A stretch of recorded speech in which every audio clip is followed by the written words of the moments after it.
గత 10 ఏళ్ల కేసీఆర్ పాలనలో బీఆర్ఎస్ ప్రభుత్వం ఉద్యోగాలు ఇవ్వకుండా తెలంగాణ యువతను నిరుద్యోగులను మోసం చేసిందని, 10 ఏళ్ల తర్వాత అధికారంలోకి వచ్చిన తాము మాత్రం ఉద్యోగాల విషయంలో ఇచ్చిన మాటను ఏడాది గడవక ముందే నిలబెట్టుకుంటున్నామని తెలంగాణ సీఎం రేవంత్ రెడ్డి అన్నారు.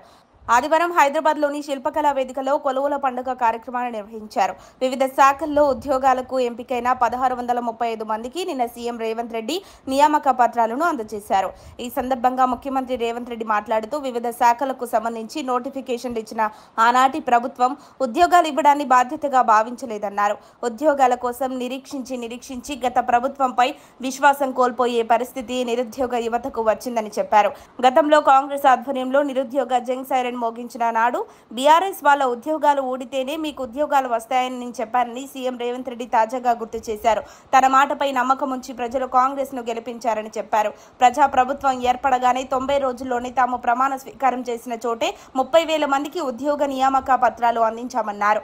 దసరా పండుగ నేపథ్యంలో తెలంగాణలో ప్రతి కుటుంబంలో ఆనందం చూడాలని ఇవాళ మరిన్ని నియామక పత్రాలు అందిస్తున్నామని రేవంత్ తెలిపారు. 1635 మందికి కాంగ్రెస్ ప్రభుత్వంలో ఉద్యోగ నియామక పత్రాలు అందించడం సంతోషంగా ఉందన్నారు. ఇది కేవలం ఉద్యోగం మాత్రమే కాదని ఇది భావోద్వేగమని, ఉద్యోగ నిర్వహణలో బాధ్యతాయుతంగా వ్యవహరించాలని కోరారు. అయితే ఈ శుభ సందర్భంలో రేవంత్ మాట్లాడుతూ, మన కాంగ్రెస్ ఖాతాలో మరో విజయం చేరిందని సీఎం రేవంత్ అన్నారు. బారాస మాటిచ్చింది కాంగ్రెస్ నెరవేర్చిందని సీఎం రేవంత్ తెలిపారు.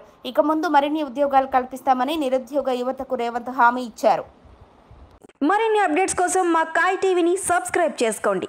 మా వీడియో కనుక మీకు నచ్చినట్లయితే లైక్ చేయండి, షేర్ చేయండి. మీ విలువైన అభిప్రాయాలను కామెంట్ బాక్స్లో తెలియజేయండి.